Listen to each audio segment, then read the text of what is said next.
La statue Jeanne d'Arc bientôt déboulonnée, c'est la décision rendue par le tribunal administratif de Nice le 14 janvier dernier. Elle trône depuis le 19 décembre à Borriglione, mais n'aurait pas été fait dans les règles, Hugo Petitjean. Le 2 octobre 2023, la régie Parc d'Azur conclut un contrat avec les ateliers Missor pour concevoir une statue de Jeanne d'Arc. Valeur de l'ouvrage 170 000 € hors taxe. Problème, la ville de Nice n'a pas lancé d'appel d'offres pour ouvrir le marché à la concurrence, comme cela doit être le cas pour toute dépense publique au-delà de 40 000 € hors taxe. Une aberration pour l'élu d'opposition écologiste à Nice, Jean-Christophe Picard. Ça montre un degré soit d'incompétence, soit de nonchalance assez dingue pour une ville de cette taille. C'est quand même pas compliqué de respecter le code de la commande publique. Même si on est à Nice, on fait des mises en concurrence. Ça permet d'avoir la meilleure œuvre d'art au meilleur prix. Jean-Christophe Picard qui a saisi le procureur de la République pour délit de favoritisme contre Gaël Nofri, c'est le président de la régie Parc d'Azur. Il est donc responsable aux yeux de la loi.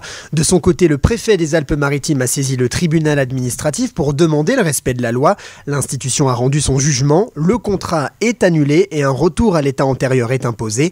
La ville de Nice s'oppose à cette décision et a fait appel. Elle a aussi appelé les Niçois à prendre en charge le financement et le maintien de la statue. Ce qui fait débat sur ce sujet, c'est aussi le symbole véhiculé par le déboulonnement de la statue. Oui, certains politiques se sont insurgés contre ce retrait, à l'image des politiques d'extrême droite, comme l'élu d'opposition Philippe Vardon, soutien de Marion Maréchal. Le parti Reconquête indique sur X refuser cette décision hautement symbolique et a lancé une pétition.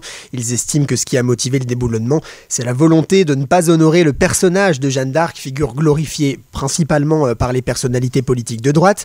Dans cette histoire, la neutralité de l'atelier Missor est également remise en cause, certains estimant que l'atelier est plutôt orienté à droite. Bref, c'est un véritable combat idéologique qui est mené.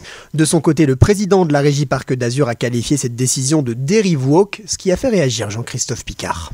Gaël Nofri qui dit que c'est une dérive wokiste. Il faut quand même s'interroger sur la pertinence de maintenir des responsables politiques qui sont capables de dire ce genre d'ânerie quand même. Christian Estrosi, il fait du Christian Estrosi. Moi, si j'étais maire de Nice et que j'ai un adjoint qui fait ce genre de bourde, moi, il saute. Il est limogé. Mais c'est Christian Estrosi, donc les gens sont maintenus en poste et puis c'est pas grave, c'est les contribuables qui vont payer. À l'heure actuelle, la ville de Nice n'a toujours pas procédé au retrait de la statue.